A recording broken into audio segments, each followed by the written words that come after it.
3:30 बजे इतना बड़ा मजमा मेरे सामने बैठा।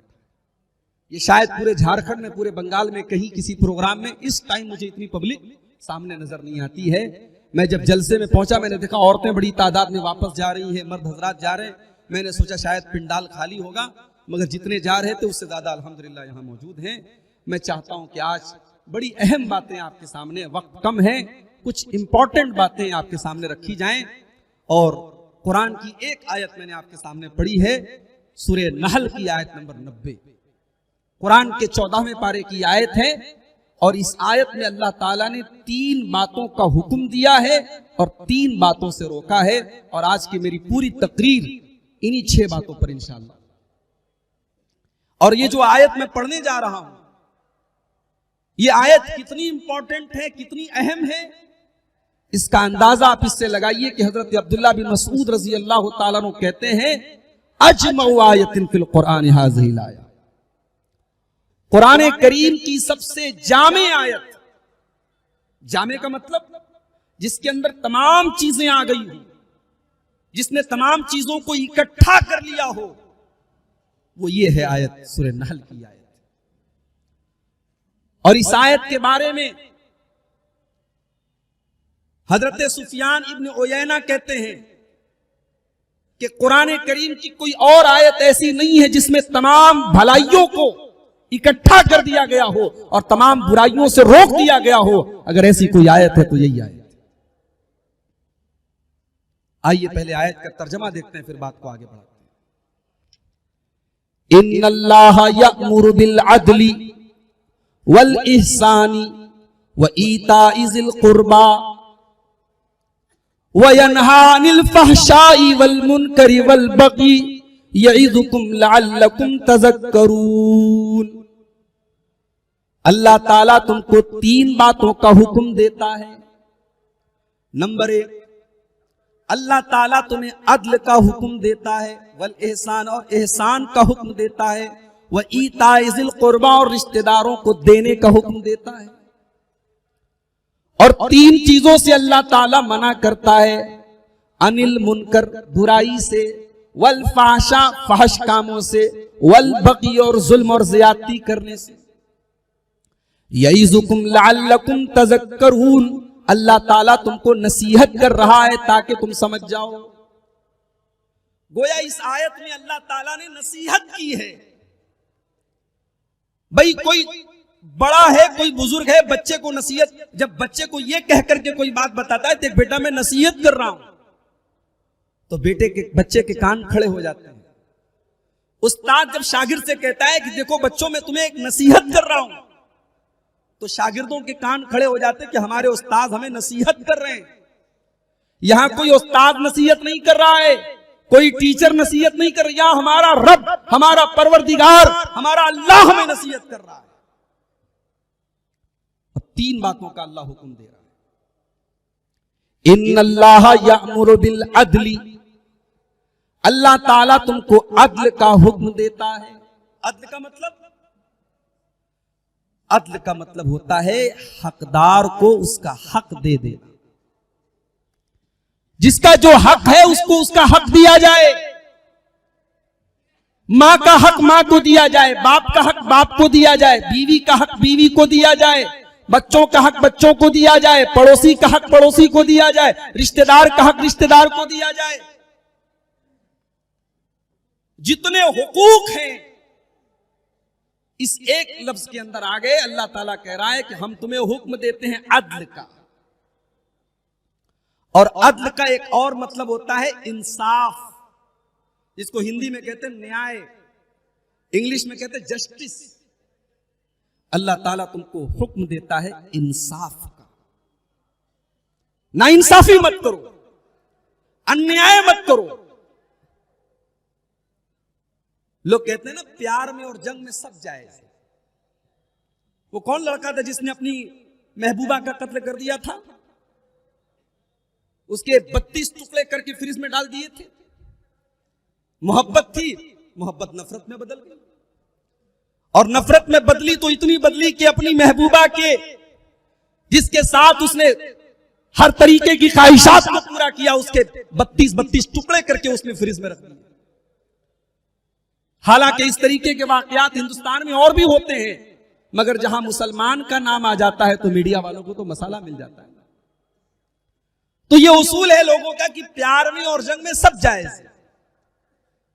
इस्लाम का ये उसूल नहीं है। इस्लाम कहता ना प्यार में सब जायज है, न जंग में सब जायज है। प्यार में भी आप नाजायज कोई काम नहीं करेंगे।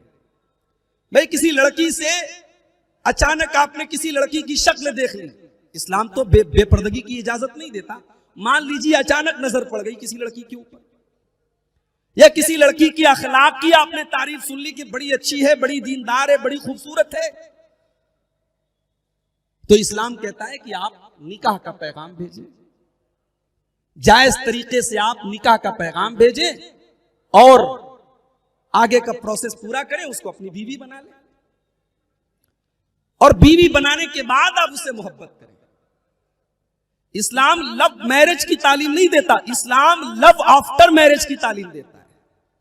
इस्लाम का ये उसूल नहीं है पहले मोहब्बत करो फिर शादी करो। इस्लाम का उसूल है शादी करो और फिर बेतहाशा मोहब्बत करो।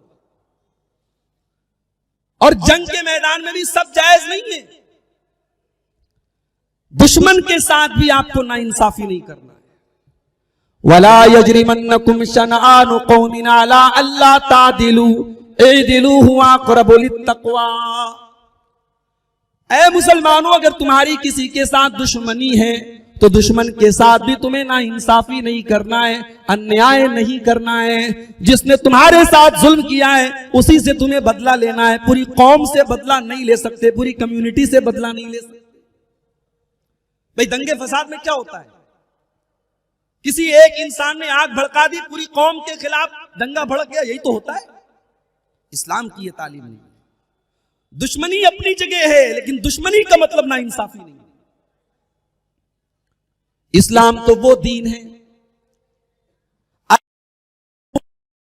गांव के आप जिम्मेदार हैं, इलाके के लोग आपके पास फैसला लेकर के आते हैं, आपको फैसला करने में भी ना इंसाफी नहीं करना है।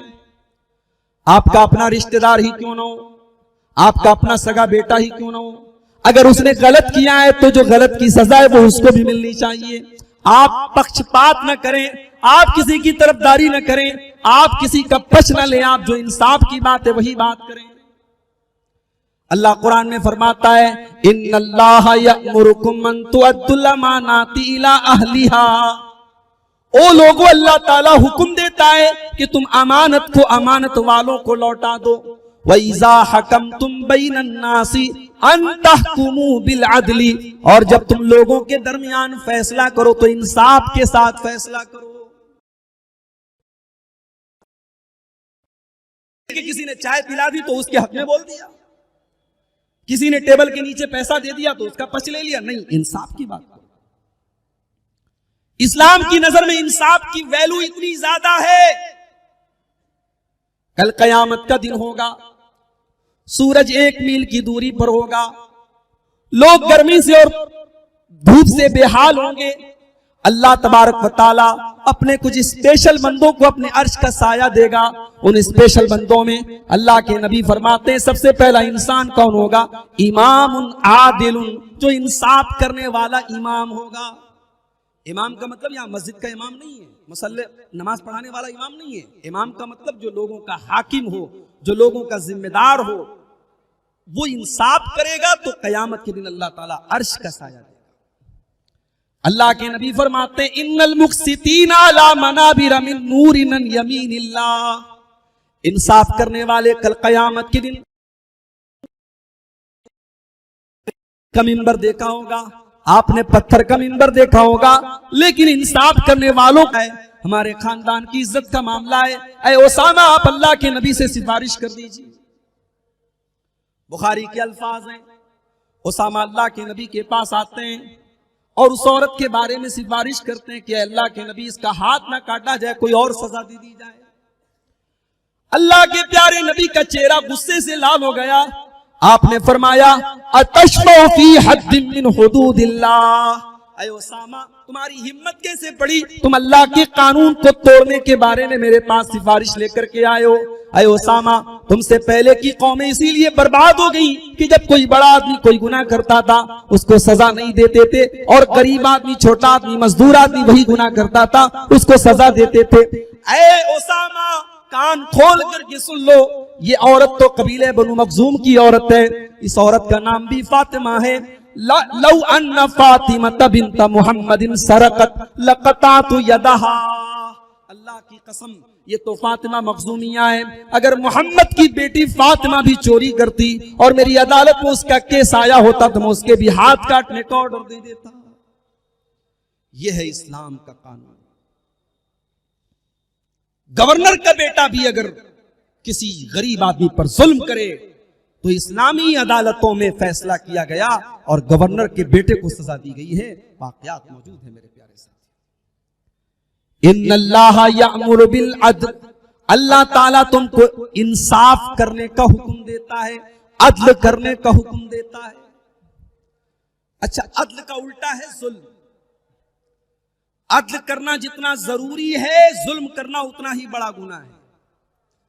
अगर आपने किसी के ऊपर जुल्म किया, आप जालिम हो गए, वो मजलूम हो गया, और उसके मुंह से अगर आह निकल गई, उसके मुंह से बद्दुआ निकल गई, तो अल्लाह ने मजलूम की बद्दुआ के लिए आसमान के दरवाजे खोल दिए हैं। अल्लाह के नबी फरमाते हैं, इत्तकू दावतल मजलूम, मजलूम की बद्दुआ से बचो, फइन्नहु लैसा बैनहा व बैनल्लाहि हिजाब, इसलिए कि मजलूम की बद्दुआ के दरमियान और अल्लाह ताला के दरमियान कोई पर्दा नहीं, कोई रुकावट नहीं।